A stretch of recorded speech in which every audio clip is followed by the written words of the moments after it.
Inside PressBox is presented by Freedmont Mortgage. Don't make a 30-year mistake by choosing the wrong lender. Go to Freedmont.com now for all of your mortgage needs.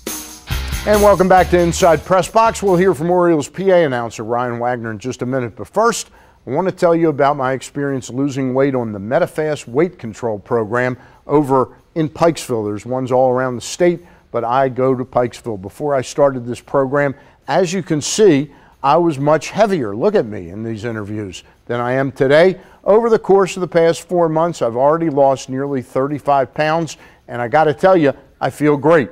The program itself is easy to follow and includes 5 prepackaged meals and 1 lean and green meal I make for myself. You can join the brand that's been recommended by over 20,000 doctors since 1980 and lose 2 to 5 pounds per week for the first 2 weeks and 1 to 2 pounds per week after that.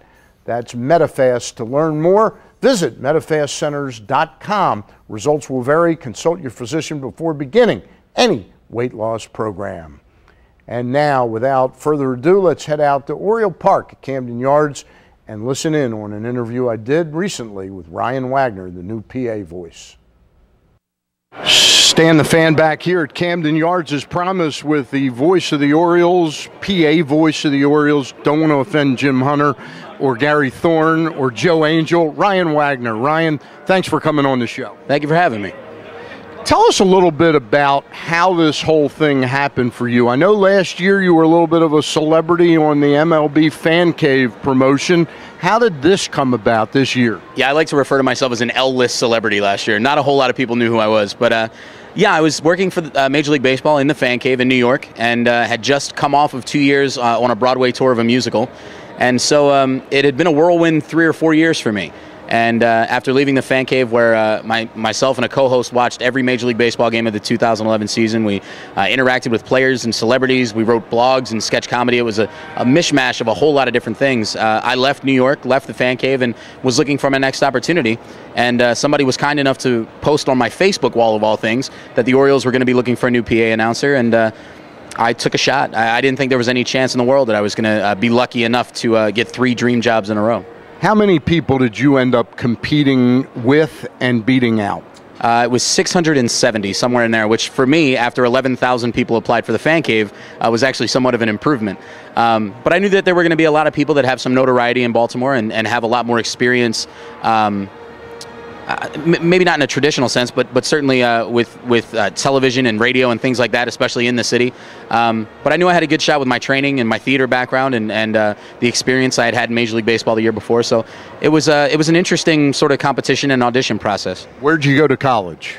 I went to school at Frostburg State University, right out in Western Maryland, and then also got a broadcasting degree from the Broadcasting Institute of Maryland in Baltimore, in Parkville.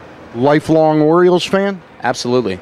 Grew up downtown. My dad was a Baltimore City cop. My mom worked for the medical industry down here, and I grew up just a few minutes away from Memorial Stadium in North Baltimore. So it was bred into me at a very young age. I didn't have a choice, and I wouldn't have it any other way. What is the one thing you could say about this job that you wouldn't have guessed was true when you started back in March? This is going to sound a little ridiculous, but the ability to mess things up. I have quite a bit of responsibility here. It's not just all fun and games. It's not it's not just announcing names and getting the crowd energized. It's actually if I miss a player being put into the game, or if I miss something else, like a pitcher being brought in, or I miss a signal from the umpire, I can really affect the outcome of a game. So I was a little surprised at how much responsibility I actually do have. I enjoy it, but I was surprised. Now, it's amazing people take for granted the voice that we have.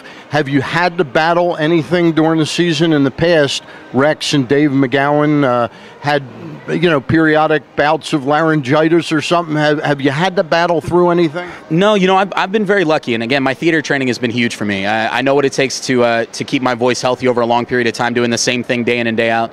And I've been lucky in that way. One thing, your first season is the 20th at this ballpark. Has that added a special layer to what you're doing to be able to have participated in the statue ceremonies and the ceremonies on the field? Yeah, absolutely. And it's remarkable that this ballpark is 20 years old. I mean, you still look at it, it's still gorgeous. It still looks like it's brand new. And I remember coming here the first season. So for it to be 20 years old, like you said, the statues, being able to introduce some of these legends of not only the Orioles, but of Major League Baseball has been it's added something a little more special to what I do. We've got like less than 30 seconds, but I just wanted to ask you, I know you're a lifelong baseball fan. Sure. Did you have to put your fan aside to do this job, or do you sit there and throw a pencil down if there's an error or a base running blunder? Well, luckily enough, I interned for Jerry Coleman for a while, and I got to hang out with guys like Dave Ginsburg and Pete Schmuck, and if there's one thing I learned from those guys, there's no cheering in the press box. So none from me, maybe a little bit on the inside, but I know my place. All right. We hope he's here. He hit a lottery ticket by beating out over 670 folks for this job.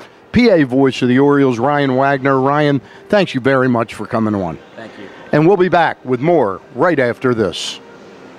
And we thank Ryan. And again, there's no crying in baseball either. We thank Ryan for taking the time out to talk with us, and we wish him the best of luck the rest of this season and many more. After the break, we'll wrap things up with our photo of the week, so don't go away. The Orioles Legends Celebration Series continues as Cal Ripken Jr. is honored with his own bronze statue at Oriole Park September 6, 2012. But you can celebrate the Iron Man and his accomplishments now with the official State of Maryland Cal Ripken Jr. Hall of Fame license plate. Just go to PressBoxOnline.com and click on the PressBox store for details.